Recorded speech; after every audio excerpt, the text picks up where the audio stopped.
Dear friend, welcome to my YouTube channel mama's baby care. गर्मियाँ start हो चुकी है। ऐसे में अगर आपके घर में छोटे बच्चे हैं जिनकी ये पहली गर्मी है, यानी कि उनकी उम्र 1 साल से कम है, ऐसे में हमारे मन में बहुत सारे सवाल आते हैं, जैसे कि बच्चों को एसी कूलर में सुलाए या नहीं, बच्चे को अच्छे से हाइड्रेटेड कैसे रखें, मसाज के लिए कौन सा ऑयल यूज करे, बच्चों को डायपर पहनाए या नहीं। इन सारे सवालों के जवाब हम इस वीडियो में जानते हैं, तो इस वीडियो को एंड तक जरूर देखें। तो फ्रेंड, शुरू करते हैं ये वीडियो। उससे पहले आपसे एक रिक्वेस्ट है, अगर आपको हमारी ये वीडियो अच्छी लगी तो वीडियो को लाइक करे, शेयर करे और चैनल को सब्सक्राइब करे और बेल आइकन को भी ऑन करे, ताकि आपको आने वाली हर वीडियो की नोटिफिकेशन मिलती रहे। सबसे पहले बात आती है छोटे बच्चों को एसी कूलर या पंखे में सुलाए या नहीं। तो फ्रेंड्स, गर्मियों के सीजन में टेम्परेचर काफी हाई होता है। ऐसे में हमें बच्चों को एसी कूलर पंखे में डेफिनेटली सुलाना चाहिए, क्योंकि छोटे बच्चों को भी गर्मी के कारण बहुत ज्यादा तकलीफ होती है। ऐसे में हमें ध्यान रखना है कि हम बच्चों के रूम में एसी कूलर फैन जो भी यूज कर रहे हो, उसकी हवा डायरेक्ट बच्चे पे नहीं लगनी चाहिए, इससे बच्चे को ठंड लग सकती है। आपको एसी चलाते वक्त ये ध्यान रखना है कि रूम टेम्परेचर 24 डिग्री से लेकर 27 डिग्री तक ही रखना है। अगर आपने टेम्परेचर 24 डिग्री से कम किया तो बच्चे को ठंड लगने के चांसेस रहते हैं। अगर रूम टेम्परेचर चेंज हो रहा है तो उस वक्त हमें एसी का टेम्परेचर भी कम ज्यादा करना होगा, क्योंकि दिन का और रात का टेम्परेचर चेंज होता है। अगर आप बच्चे को कूलर में भी सुला रहे हो तभी भी कूलर के डायरेक्ट सामने बच्चे को ना सुलाए, और अगर आप फैन यूज कर रहे हो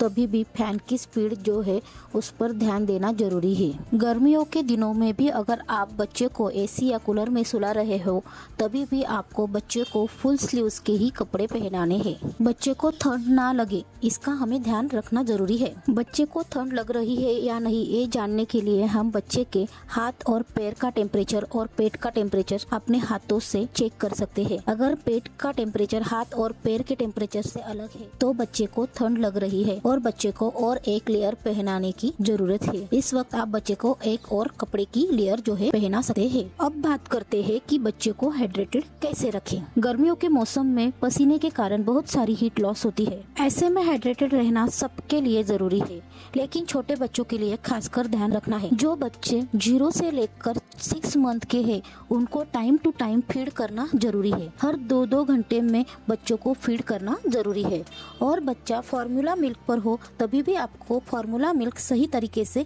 पिलाना जरूरी है। इसके अलावा बच्चा अगर और ज्यादा दूध की डिमांड करे तो उसे दूध पिलाना भी जरूरी है। 6 महीने से छोटे बच्चे को ऊपर से पानी देने की कोई भी आवश्यकता नहीं होती, क्योंकि मदर मिल्क में मोर देन 80% वाटर होता है और फार्मूला मिल्क में भी सफिशिएंट मात्रा में पानी होता है। इसलिए बच्चों को गर्मियों में भी पानी देने की आवश्यकता नहीं होती। 6 महीने के बाद आप बच्चों को पानी दे सकते हैं। गर्मियों में मदर को अपनी सेहत का ध्यान रखना है और अच्छे से हाइड्रेटेड रहना है, ताकि बच्चों को अच्छे से दूध पिला सके। 6 मंथ से छोटे बच्चों को समय समय पर दूध पिलाना बहुत जरूरी है। 6 मंथ के बाद आप बच्चे को पानी पिला सकते हैं। 6 महीने से लेकर 1 साल के बच्चे को आप दिन भर में 120 ml to 130 ml पानी जरूर पिलाएं। इसके अलावा बच्चा और डिमांड करे तो आप उससे एक्स्ट्रा पानी भी पिला सकते हैं। इसी के साथ गर्मियों में बच्चों को हाइड्रेटेड रखने के लिए आप कोकोनट वाटर, छाछ, अनार का जूस, लेमन वाटर, ऑरेंज का जूस भी दे सकते हैं। इससे बच्चा एनर्जेटिक फील करेगा और बच्चे को डिहाइड्रेशन की प्रॉब्लम भी नहीं होगी।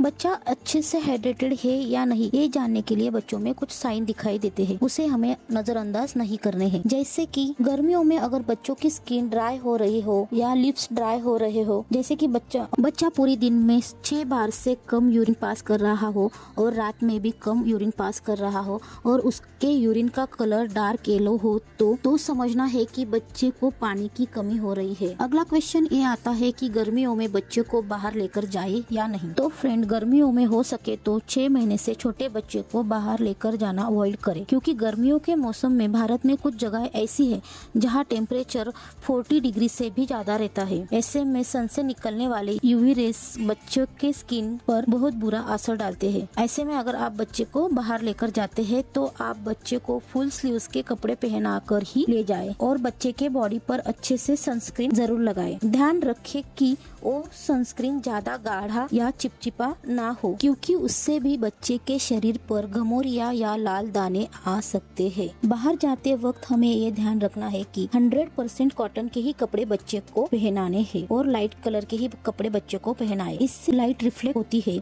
इसके अलावा घर में बच्चों को छोटे कॉटन के ही कपड़े पहनाए।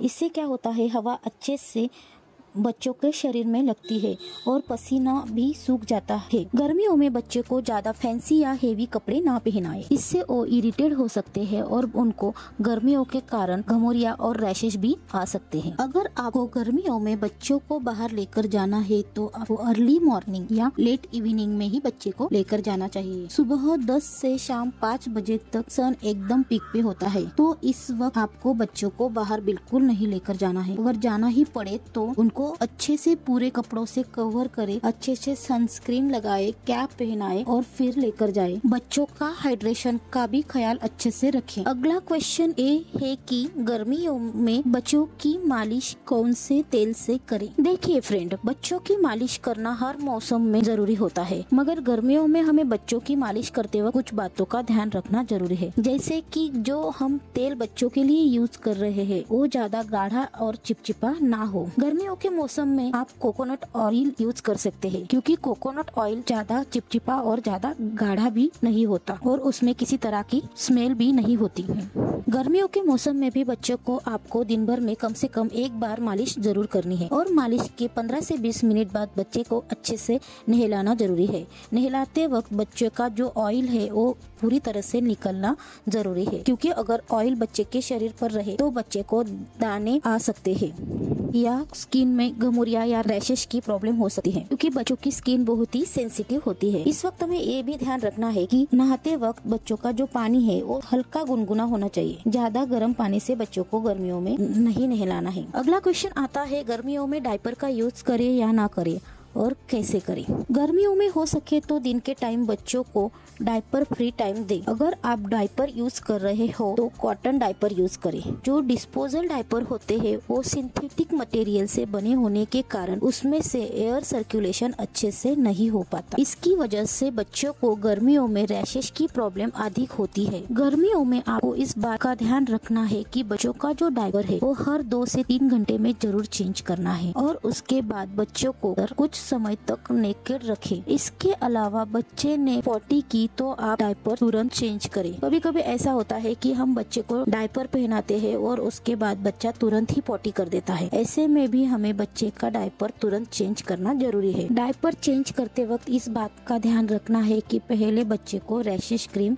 जरूर लगाए, उसके बाद ही डायपर पहनाए। इससे बच्चों को रैशेस होने का खतरा नहीं रहता है और बच्चा चिड़चिड़ा भी नहीं करता है और अच्छे से खेलता और एंजॉय करता है। इसके अलावा घर में भी हमें कुछ बातों का ध्यान रखना जरूरी होता है, जैसे कि गर्मियों में मच्छर काफी बढ़ जाते हैं। ऐसे में हमें घर की साफ सफाई रखना बहुत जरूरी है और शाम के टाइम पर अच्छे से डोर और विंडो भी बंद करनी जरूरी है, ताकि मच्छर घर में ना आ सके। बच्चे अक्सर नीचे फर्श पर पड़ी हुई चीजें, खिलौने या टीथर जो भी हो वो उठाकर डायरेक्ट मुंह में डालते हैं। इससे बच्चों को इन्फेक्शन हो सकता है, लूज मोशन की प्रॉब्लम भी हो सकती है। इसलिए जितना हो सके उतना सरफेस को भी क्लीन रखें और बच्चों के खिलौनों को भी क्लीन रखें। गर्मियों में अगर आप बच्चे को फार्मूला मिल्क भी दे रहे हैं तब भी वो फार्मूला मिल्क आधा घंटा या 1 घंटा पहले बना हुआ नहीं चाहिए। तुरंत बनाए और तुरंत ही बच्चे को पिला दे, क्योंकि जो फार्मूला मिल्क आप बनाकर रख देते हैं वो गर्मियों में जल्दी खराब। अगर आप गर्मियों में 1 साल से छोटे बच्चे को डायरेक्ट ड्राई फ्रूट देते हैं उससे भी बच्चे को प्रॉब्लम हो सकती है। अगर फ्रेंड्स आपको हमारी ये वीडियो अच्छी लगी तो वीडियो को लाइक करें और चैनल को सब्सक्राइब जरूर करें।